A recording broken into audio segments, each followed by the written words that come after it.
Hello friends, welcome to Raji homemaker channel. இன்றைக்கி நம்ம பார்க்க போகிறது பார்த்திங்கன்னா ஒரு சாஃப்டான சப்பாத்தி ரெசிபி. பொதுவாக சப்பாத்தி எல்லாருமே வீட்டில் போடுவோம். பட் இந்த சப்பாத்தி ரெசிப்பியில் மோஸ்ட்லி சில டிப்ஸோடு சேர்த்து இந்த ரெசிபி வரும். சப்பாத்தி ரொம்ப நேரம் சாஃப்டாக இருக்கிறதுக்கு, அதுக்கப்புறம் பார்த்திங்கன்னா நம்ம நல்லா நல்லா ஹோட்டலில் கிடைக்கிற மாதிரியே ஹோட்டலில் கிடைக்கிறத விட நல்லா இருக்கணும் அந்த சப்பாத்தி ரெசிபி.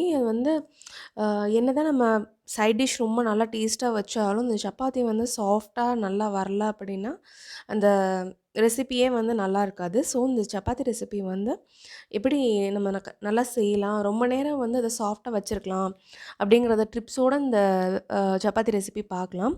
வாங்க வீடியோக்குள்ளே போகலாம்.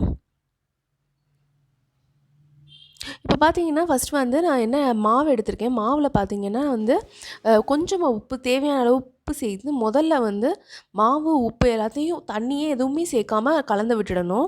அதுக்கப்புறம் என்ன பண்ணணும்னு பார்த்தீங்கன்னா, இதில் கொஞ்சம் கொஞ்சமாக தண்ணி சேர்த்து பிசைஞ்சிட்டு விட்டுட்டே இருக்கணும். நடுவில் தேவையான அளவுக்கு எண்ணெய் சேர்த்து பிசையணும். இந்த மாதிரி ஆல்டர்னேட்டிவ் மெத்தடில் பிசைஞ்சால் மட்டும்தான் உங்களுக்கு எல்லாமே நல்லா பைண்ட் ஆகி வரும். நீங்கள் எவ்வளோ நேரம் அந்த மாவை பிசைஞ்சு கொடுக்குறீங்களோ அவ்வளோவுக்கு அவ்வளோ அந்த சப்பாத்தி சாஃப்டாக வரும். நீங்கள் ஒரு 1/4 மணி நேரத்துலேருந்து 20 நிமிஷம் வரைக்கும் நீங்கள் பிசைஞ்சு கொடுத்துக்கிட்டே இருந்தீங்க அப்படின்னா அந்த சப்பாத்தி நல்லா இழுத்து சாஃப்டாக வரும். பட் அவ்வளோ பிசைய முடியாது அப்படிங்கிறவங்க மினிமம் ஒரு 10 நிமிஷமாவது நீங்கள் பிசைஞ்சு கொடுக்கணும். அப்போ தான் அந்த சப்பாத்தி நல்லா இழுத்து தேய்க்கிறதுக்கு கரெக்டாக வரும். இப்போ பாருங்கள், நான் ஒரு 1/4 மணி நேரம் பக்கத்தில் பிசைஞ்சிருக்கேன். இப்போ பாருங்கள், நல்லா அது நல்லா சுருண்டு வரும். இப்போ நான் கொஞ்சம் தண்ணி, அப்புறமா தேவையான அளவுக்கு எண்ணெய், இந்த மாதிரி சேர்த்து பிசைஞ்சிருக்கேன். நல்லெண்ணெய் தான் சேர்த்துருக்கேன். உங்களுக்கு எந்த ஆயில் வேணுமோ அந்த ஆயில் நீங்கள் சேர்த்துக்கலாம். இந்த மாதிரி மடித்து இன்வெர்ட் பொசிஷனில் மடித்து விடணும். அப்போ தான் அது நல்லா ரவுண்டாக வரும். பாருங்கள், இந்த மாதிரி ரவுண்டாக வரும். பிசையும் போது ஸ்டார்ட் பண்ணும்போது கையில் ஒட்டிகிட்டு இருந்த மாவு இப்போ பிசைஞ்சு முடிக்கும்போது கையில் மாவே இல்லாத மாதிரி இருக்குது பார்த்தீங்களா? இதுதான் கரெக்டான கன்சிஸ்டன்சி. இப்போ இதை ஒரு 1/4 மணி நேரத்தில், மினிமம் 1/4 மணி நேரம் இதை அப்படியே வச்சுருக்கணும். அதுக்குள்ளே நீங்கள் சைட் டிஷ் கிழங்கு ஏதாவது பண்ணணும்னா அதுக்குள்ளே நீங்கள் போய் பண்ணிவிட்டு வந்துடுங்க. அது வரைக்கும் இது இந்த மாதிரி ரெஸ்டிங் பொசிஷன்லேயே இருக்கட்டும். அப்போ தான் அந்த மாவு நம்ம உருட்டி தேய்க்கும் போது சப்பாத்தி நல்லா வரும், ரவுண்டாக வரும், சாஃப்டாக வரும். சரி, இப்போ இது நான் 1/2 மணி நேரம் வரைக்கும் இதை நான் ஊற வச்சுருக்கேன். அதுக்கப்புறமா நான் எடுத்து தேய்க்கிறேன். உங்களுக்கு டைம் இருந்துச்சுன்னா நீங்கள் 1 ஹவர் கூட ஊற வைக்கலாம். சப்பாத்தி ரொம்ப சாஃப்டாக வரும். இப்போது இதில் பால், தயிர் எதுவுமே நான் சேர்க்கல. ஆனால் ரொம்ப சாஃப்டாக இருக்கும் சப்பாத்தி. இப்போ பாருங்கள், ரவுண்டாக தேய்க்கணும் அப்படின்னு நீங்கள் ட்ரை பண்ணும்போது ஃபஸ்ட் ஸ்டார்டிங்கில் பார்த்தீங்கன்னா முதல்ல சப்பாத்தி தேய்க்கும்போது சப்பாத்தி கட்டையில் ஒட்டும். அதுக்கு நீங்கள் அந்த மாதிரி மாவை ஸ்ப்ரிங்கிள் பண்ணிக்கோங்க. இல்லை ஆயில் போடுறதுனாலும் நீங்கள் போட்டுக்கலாம். பட் மாவு பெட்டர்.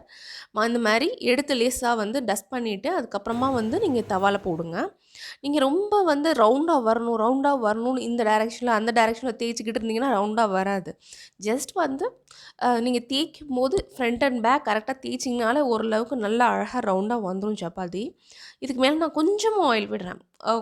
ரொம்ப சுக்கா சப்பாத்தி மாதிரி போடும்போது உங்களுக்கு ஆயிலி இல்லாத மாதிரி கொஞ்சம் ட்ரையாக இருக்கும். அதனால் பேருக்கு கொஞ்சமாக ஆயில் விடுறேன்.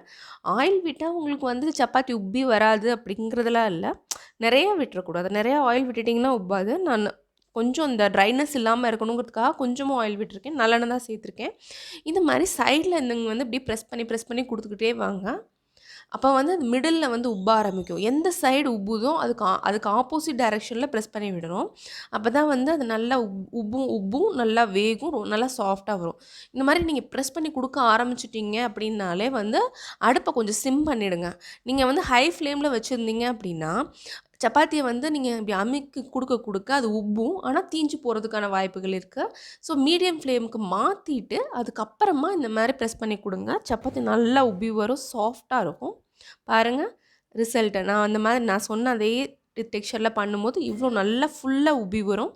ஆயில் போட்டிருக்கேன், உங்களுக்கு போட்டதே தெரியாது. அதுக்கப்புறம் நீங்கள் பிளேட்டில் எடுத்து வச்சிட்டிங்கன்னா இந்த மாதிரி சாஃப்டாக வரும் சப்பாத்தி. நீங்கள் என்ன கிரேவி வச்சாலும் சைடில் இந்த மாதிரி சாஃப்டான சப்பாத்தி தாங்க ஒரு சூப்பரான காம்போவாக இருக்கும். ஓகேங்க, இந்த வீடியோ உங்களுக்கு பிடிச்சிருக்கு அப்படின்னா ராஜி ஹோம்மேக்கர் சேனலை சப்ஸ்கிரைப் பண்ணுங்கள்.